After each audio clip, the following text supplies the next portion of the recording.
Kita bermohon kepada Allah Subhanahu wa taala agar kita dalam mengarungi kehidupan ini sampai nanti kita berpulang kepada Allah Subhanahu wa taala, kita diampuni oleh Allah Subhanahu wa taala. Di dalam sebuah hadis Rasulullah menyampaikan,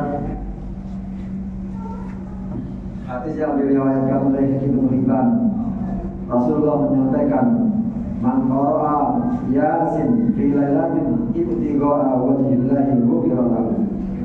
Rasulullah SAW bersabda, barang siapa yang membaca surah Yasin fi lailatin pada malam hari ibtigha'a wajhillahi ghufira lahu, dengan mengharap keridhaan Allah Subhanahu wa taala, maka niscaya dosa-dosanya akan diampuni oleh Allah Subhanahu wa taala. Ini adalah di antara bekal yang Rasulullah SAW sampaikan, yang memberikan kepada kita agar dosa-dosa kita diampuni oleh Allah Subhanahu wa taala, yakni dengan amalan mengamalkan membaca surah Yasin, utamanya adalah dibaca pada waktu malam hari. Kemudian selain itu jamaah rahmat Allah Subhanahu wa taala, Rasulullah juga berpesan membagikan atau menyampaikan kepada kita bekal agar kita mengamalkannya. Di dalam sebuah hadis riwayat Tirmidzi, Rasulullah SAW menyampaikan, inna suratan minal Qur'ani salatuna ayatan safa'at li rajulin hatta ghufira lahu wa hiya suratu tabarakalladzii biyadihi mulk. Rasulullah SAW bersabda, sesungguhnya inna suratan minal Qur'ani, sesungguhnya ada satu surat dari Al-Qur'an yang banyaknya jumlahnya salatuna ayatan, yakni 30 ayat yang bisa memberi syafaat bagi pembacanya hingga diampuni dosa-dosanya, yakni wahiyya suratul tabarakalladzii biyadihi, yakni surat Tabaruk atau surat Al-Mulk. Jamaah rahmat Allah Subhanahu wa taala, fadilah daripada surat Tabaruk atau surat Al-Mulk ini, jika kita membacanya, maka 30 ayat dari surat Al-Mulk tadi akan memberikan syafaat dengan izin Allah Subhanahu wa taala hingga kita diampuni dosa-dosa kita oleh Allah Subhanahu wa taala. Kemudian hadis berikutnya yang berkaitan dengan fadilahnya surat Tabaruk, Rasulullah SAW bersabda, daraba ba'du ashabin Nabi sallallahu alaihi wasallam ibaahu ala qabrin wa huwa la yahsibu annahu qabrun fa idza bihi qabrun insanin yaqra'u suratal mulk hatta khatamaha fa'atan Nabi sallallahu alaihi wasallam faqala ya Rasulullah inni darabtu ibadi wa ana la ahsabu annahu qabrun fa idza bihi insanun yaqra'u suratal mulk hatta khatamaha faqala Nabi sallallahu alaihi wasallam hiya mani'ah hiya mujiyah tunjihi min adabil qabr. Rasulullah SAW menyampaikan di dalam hadisnya, hadis yang diriwayatkan oleh Tirmidzi dari Ibnu Abbas radhiyallahu, yang berkata, salah seorang sahabat Nabi SAW mendirikan kemah di atas kubur, sementara ia tidak mengira bahwa tempat itu adalah sebuah kubur. Ternyata itu adalah kubur seseorang yang sedang membaca surah Tabaruk atau surah Al-Mulk sampai selesai.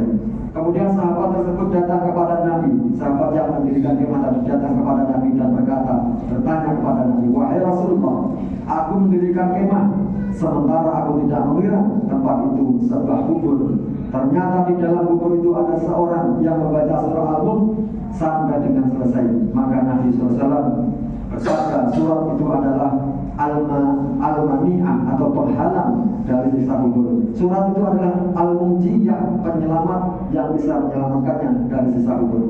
Jamaah yang dirahmati Allah Subhanahu wa taala. Jadi fadilah surah Al-Mulk, jika kita membacanya, jika kita istiqomah mengamalkannya, maka fadilahnya akan bisa menjadi penghalang dari siksa kubur dan bisa menyelamatkan pembacanya yang istiqomah itu dari siksa kubur. Mudah-mudahan kita diberikan kemampuan Allah Subhanahu wa taala bisa istiqomah, bisa open dengan mengamalkan membaca surah Tabaruk atau surah Al-Mulk. Kemudian hadis berikutnya dari Allah Subhanahu wa taala dari Ibnu Mas'ud radhiyallahu, seseorang didatangi para malaikat di dalam kuburnya. Ia didatangi dari arah kedua kakinya. Maka kedua kakinya berkata, tidak ada jalan bagi kalian untuk mengazabnya dari arah. Jamaah Allah Subhanahu wa taala. Ini adalah malaikat yang membawa azab, yang membawa siksa, yang mendatangi seseorang yang tidak berada di alam kubur. Ia datangi dari arah kakinya untuk mengazabnya atau menyiksanya. Kemudian kaki itu berkata, tidak ada jalan bagi kalian untuk mengazab, untuk menyiksa dari arahku. Sebab dulu ia di dunia biasa berdiri denganku untuk membaca surah Al-Mulk. Kemudian malaikat tadi mendatanginya dari arah dadanya atau perutnya, maka dada itu berkata, tidak ada jalan bagi kalian untuk menyiksa, untuk mengazabnya dari arahku. Sebab dulu sewaktu di dunia ia membaca surah Al-Mulk denganku. Kemudian malaikat tadi mendatangi dari arah kepala, maka kepala itu berkata, tidak ada jalan bagi kalian untuk menyiksa, untuk mengazabnya dari arahku. Sebab dulu dia di dunia membaca surah Al-Mulk denganku. Sesungguhnya surat Al-Mulk itu adalah al-mani'ah atau pelindung yang bisa melindunginya dari siksa kubur. Dalam kitab Taurat surat itu disebut surat Al-Mulk, barang siapa yang membaca pada malam hari, maka ia telah mengerjakan amal yang banyak dan berlimpah. Jamaah rahmat Allah Subhanahu wa taala. Demikian besarnya fadilah daripada surat Al-Mulk yang jika kita mengamalkannya, maka insya Allah dengan izin Allah Subhanahu wa taala surat Al-Mulk tadi akan memberikan syafaat,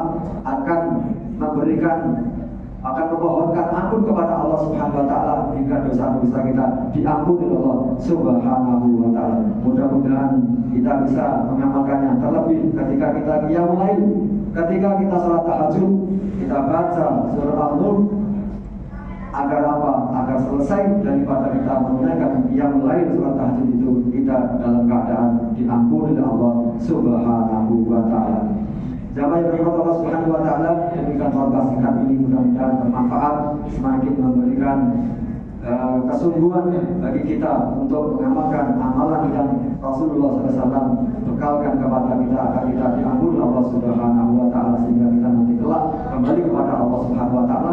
Allah peluk dengan ampunannya, dengan kasih sayangnya, dengan ridhoannya. Amin ya rabbal alamin. Barakallahu li wa lakum fil Qur'anil azim wa nafa'ani wa iyyakum bima fihi min ayati wa dzikril hakim wa aqulu qawli hadza wa astaghfiruhu innahu huwal ghafurur rahim.